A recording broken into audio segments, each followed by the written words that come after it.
What do you think you're doing? You know, people can't just gather together wherever and whenever they choose. What do you think this is? 1969 or something? Well, it's not. So everybody better just pack it up and head on home. Cuddle up in front of the TV and sleep for the rest of your life. Because henceforth, there is to be no communication from man to fellow man. I have been brought here tonight to tell you the rules that govern the Aryan Republic of New Jesus America, starting with number 1. You are to stay indoors at all times, running at least 2 appliances at maximum capacity and eating as many potato skins as you possibly can at all times.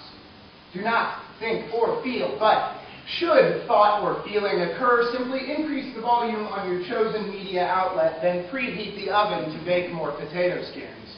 If you find you are not watching television, make sure you are calling into an evangelical radio show to pledge money and support, because heaven don't come cheap, and Jesus hates a tightwad. And most importantly, if you see anybody you think might possibly could be foreign, you make sure to yell something. Or hell, better yet, throw something.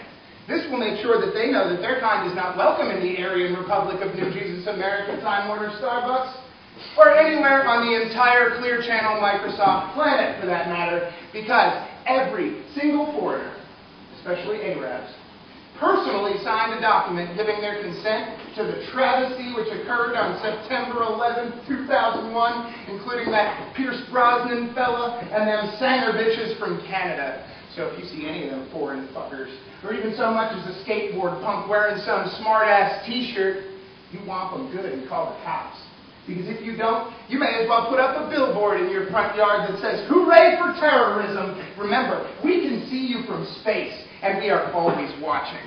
I trust you'll all be leaving now, as per my instructions. By the way, on your way out, make sure to stop by my table. I've got some Army brochures to hand out. And anybody that signs up tonight gets a complimentary side order of potato skins at TGI Fridays. Not valid weekends or Thursdays after 5. Purchase of $10 or more is required. Thank you. Yeah.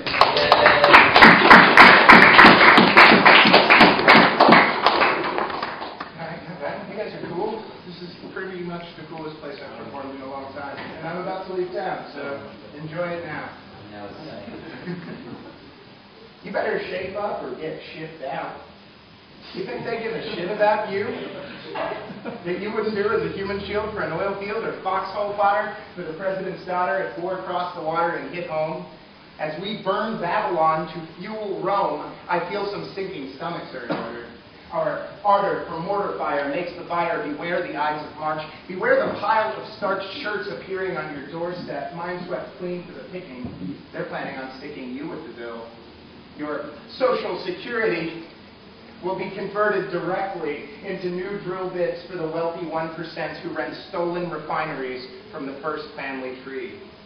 How ugly this history we're writing by biting our tongues and turning our heads and tuning our tubes from the news to a Seinfeld rerun. Looks like we've become what we hated. So jaded in 200-odd years, and now the imperial power, our sphere of influence flowers around the planet while we stand on it and plant vomit to grow fast food, which we then use to poison our own people. Lethal levels of mercury in the big-fish make me wish I wasn't one of the billions served. We deserved better than this. But we got what we paid for. 99 cents worth of chum, poured in the patty, pressed flatly, and elected democratically as the new Mayor McCheese. And I guarantee these will be the last disaster-free days you see, I mean personally. Because it may be one thing to feel real sympathy for disaster victims, but when you're waist deep in them and battle for bread, you're going to be thinking about you instead. So get ahead of the game and plan for the same shit they're planning for, like nuclear war or natural disaster, because the hereafter is coming to collect what's due. And when it do, you'll find me heading the hills, smoking an ounce of prevention and growing a pound of cure.